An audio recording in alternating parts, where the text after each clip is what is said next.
Bon après-midi tout le monde, bienvenue à nouveau dans mon antre de Transfans, fans de Transformers.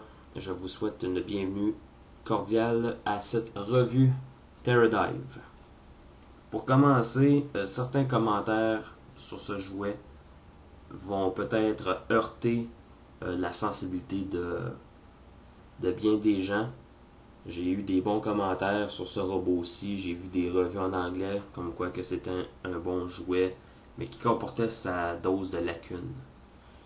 Je vous dirais que ceux qui aiment ont raison d'aimer et ceux qui le détestent ont raison de le détester. Je m'explique. Pour commencer avec le mode avion. Quand on regarde par le dessus, Terradive se présente comme un avion génial au look non conventionnel avec ses ailes inversées. C'est un jet qui existe ou qui a existé pour vrai, qui a vraiment servi. Donc c'est vraiment quelque chose. Mais déjà en regardant sur le dessus, il y a quelque chose qui ne marche pas. Il y a des bits and pieces qui dépassent. La vitre du cockpit est rouge transparente, mais l'opacité est quand même là, donc on voit pas bien les détails. On devine qu'il y a un vague siège de pilote, mais pas plus qu'il faut. C'est à peu près la seule façon de bien voir l'avion. C'est sur le dessus. Quand on la regarde de côté, ça se gâte. Il y a beaucoup d'undercarriage. Ok, je comprends que faire un avion, surtout en deluxe, ça peut être élaboré, moins d'espace, donc moins de pièces pour cacher les morceaux qui sont trop évidents. Mais quand on regarde sur le dessous, par en dessous plutôt, là ça se gâte parce qu'on a tout ou presque tout le robot en dessous. On a les bras ici, les jambes ici, la tête dans cet endroit-ci. Donc, c'est plus un dépliage qu'une transformation. Parce que tout ce qui se trouve à être l'avion se trouve à être un espèce de muret ou de backpack sur un robot plié. On va détacher le trident. Et je vais le faire tout de suite. Le trident, on peut allonger comme ça, en dépliant. Et d'une simple, bon, on va dire pour tout de suite c'est une lance, mais on peut le transformer en trident et tout ce qu'on peut faire, tout ce qu'on a à faire, c'est abaisser cette partie ici. Il y a un genre d'automorphe qui fait que ces deux points-ci s'ouvrent. Dans les illustrations, ces points-ci sont plus en V, mais sur mon jouet, ça va pas plus loin que ça. Donc, j'imagine que c'est de la fausse représentation de la part de Hasbro. Faire attention parce que le plastique du manche est quand même assez flexible. Ici, on a des pointes en plastique dur, donc déconseillé aux enfants en bas âge. Juste en passant comme ça, note de sécurité. Bon, pour lui, une chose que je vais être critique, c'est le choix de couleur. Comme avec Tomahawk, je suis déçu du choix de couleur. J'aurais préféré un autre genre de couleur pour ça. Blanc, orange et noir, ça fait plutôt Halloween comme robot. On vient de passer l'Halloween, on est le 1er novembre. Mais quand même, j'aurais préféré un jet complètement noir ou complètement rouge avec des trims noirs, quelque chose comme ça, mais du orange, à part Sunstorm, un jet orange, je sais pas, je suis pas convaincu. Je dis juste ça comme ça. Bon, on a les trains d'atterrissage que eux aussi sont rétractables, donc on va les fermer. Pour transformer, on va commencer par détacher les jambes qui ont les ailes sur les côtés. On va basculer vers l'avant comme ça. On va tirer le nez de l'avion vers l'avant, comme ça. Et on va faire basculer comme ça. On va terminer de mettre les jambes comme ça. Et ensuite, on va clipper en place. Ça va continuer de bouger jusqu'à temps que le robot soit complètement transformé. Ensuite, on va tourner les jambes vers l'avant comme ça. On va déplier les pieds. Ainsi. Encore une fois, de l'autre côté.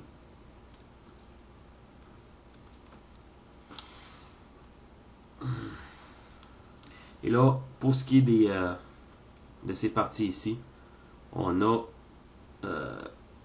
des pins avec des trous. Donc, tout ce qu'on a à faire, c'est en n'ayant pas trop l'air fou quand même. Et voilà. Là, c'est pas évident de la façon que je le fais. Je suis conscient. Disons que c'est quand même légèrement élaboré de le faire correctement. Voilà, comme ça. Pour tout de suite, on va dire que ça va faire. Ensuite, toute cette section-ci, à ce niveau-là, on a un pivot. On va faire pivoter ce morceau-ci comme ça. Les deux ailettes, on va les amener vers l'avant. C'est ce qui fait l'espèce de poitrine pointue que Terradive a. On va ramener cette partie ici comme ça, vers l'arrière. On va sortir les bras, qui se trouvent être les réacteurs. On va les déplier.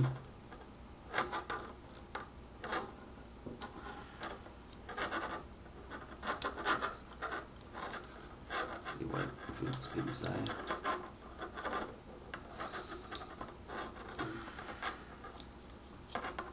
Comme ça.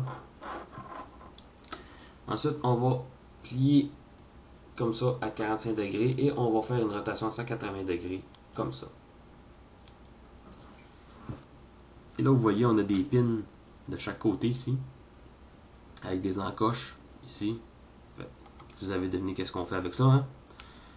On les insère ici, sauf que sur ma figurine, autre point négatif, sur ma figurine, je vais être obligé de retravailler ça pour que la partie reste en place, parce que c'est pas le cas ce coup-ci. Bon. Maintenant, la tête. On a juste à lever le panneau ici. On rabat la tête comme ça. Et là, peut-être que vous ne le verrez pas à l'écran. Ici, j'ai une pin. Et à l'intérieur ici, au bout de mon doigt, il y a une encoche. Tout ce que j'ai à faire, c'est de rentrer la pin dans l'encoche pour solidifier le tout. Ensuite, tout ce qui reste, c'est de sortir les petites mains de notre ami Terradive. Là, on lève cette section-ci vers le haut. Tout ce qu'on a à faire, c'est de pivoter la main à 180 degrés, refermer le tout, et voilà. Et avant de transformer l'autre main, une chose qui est quand même intéressante, qui n'est pas montrée dans la feuille d'instruction, c'est qu'avec un peu d'imagination, on peut prétendre que Terradive peut transformer un de ses avant-bras comme Bumblebee en canon, en utilisant un de ses réacteurs comme ça. Ça n'a pas été montré par personne, je pense, dans leur vidéo review. Donc, je pense que je suis le premier à l'avoir officiellement montré à l'écran. Donc, youhou, haha, félicitez-moi pas. Bon, on va déplier cette main-ci.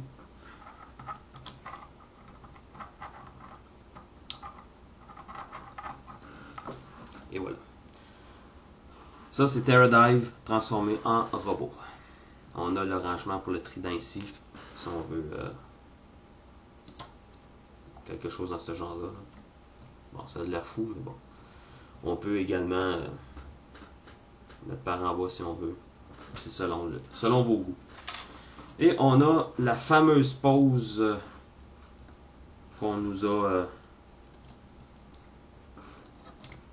montrée souvent, où Terradive tient son trident dans ses mains d'une manière quand même assez cool, merci.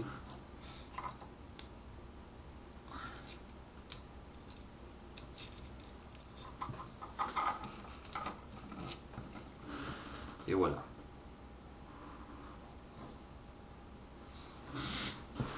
Et voilà dans toute sa non-gloire. Pourquoi je dis non-gloire? C'est que le robot en tant que tel, je le trouve pas extraordinaire. Pourquoi l'ai-je acheté donc, me direz-vous? Parce que je voulais donner une chance au coureur. Je voulais avoir le robot en main avant de me faire une opinion. Une chose qu'on va remarquer, c'est que à l'arrière de la tête, on a du light piping, mais les yeux sont peints en rouge. Donc le light piping ne vaut pas grand chose. Pour ce qui est de la tête, ce robot aussi a vraiment l'air plus d'un Moviverse Bayformer à cause de la forme de sa tête. Pour Terradive, j'aurais préféré avoir une autre tête que celle-ci, tout en conservant cette tête-ci pour un autre robot. Encore une fois, dans la feuille des instructions, le robot qui est représenté, c'est lui, mais avec une autre tête. Fait qu'on peut s'attendre, encore une fois, à un repeint, retool, whatever. Tout comme avec Tomahawk. Et j'espère que le repeint, s'il y en a un, aura de meilleures couleurs. Ça, c'est sûr et certain. Si jamais il y a un repeint de Terradive, j'ai l'impression que je ne garderai pas Terradive, je vais m'en débarrasser et je vais acheter le repeint. Tout simplement. Cette tête-ci aurait vraiment avantage à être posée sur une espèce de représentation Movieverse de Recanicon ou Sharkticon. Amplitude de mouvement. Bon, on va enlever le trident d'une main. Les bras peuvent tourner à 360 degrés. In et out, comme ça. On a une articulation aussi qui fait qu'on peut tourner à 360 degrés. Le coude est double, est une articulation double à cause de la transformation. Le poignet tourne à 360 degrés. Pas d'articulation au niveau de la taille. Ball joint pour les jambes, ici. Mais plutôt faible comparé à Tomahawk. Bon, on va vers l'extérieur de l'intérieur, d'avant en arrière. Pivot au niveau du ball joint. Le genou se plie. Le pied est légèrement articulé. Bon. Quand même bien articulé la tête de gauche à droite, de haut en bas.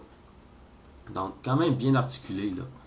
C'est pas un mauvais robot à tous les points, mais point de vue solidité, je sais pas si c'est juste mon exemplaire ou c'est tous les exemplaires qui sont comme ça, mais j'ai certaines pièces qui ont de la misère à clipper en place. Donc, cette pièce-ci que vous avez vue, l'épaule gauche. Un robot original, s'il en est un, parce que je me rappelle pas avoir vu un jouet avec ce genre de chest piece-là. Je veux dire, ben, franchement, le trident aurait bien convenu à Skybite de Robots in Disguise. Fait penser un peu, la tête fait un peu penser à lui, justement, moins l'espèce de pointe là, pour qui se trouve à être la nageoire dorsale du requin en mode robot. Mais sérieusement, c'est pas un mauvais robot, mais je vous dirais, procurez-vous-le si vous l'aimez vraiment beaucoup. Si vous n'êtes pas sûr, passez à côté, attendez le repeint s'il y en a un. Je suis sûr que le repeint va être meilleur que celui-ci, au point de vue des couleurs. Parce que les couleurs font pas justice au jouet. Mettez d'autres couleurs à ce jouet-là, puis c'est une toute autre histoire, ça va être une toute autre revue que vous pourriez avoir. Mais orange, noir et blanc, c'est des couleurs qui ont été volées à Sunstorm. Et puis, je considère qu'il aurait dû rester à Sunstorm. Donc, est-ce que je vous le conseille? Si je vous donnais le choix, si vous me donneriez le choix, je vous recommanderais plus Tomahawk pour commencer, et puis Terradive en dernier recours. C'est tout ce que j'ai à dire là-dessus. Bon, le voilà, Terradive, version Deluxe, Hunt for the Decepticon. Terradive, Decepticon. À la prochaine!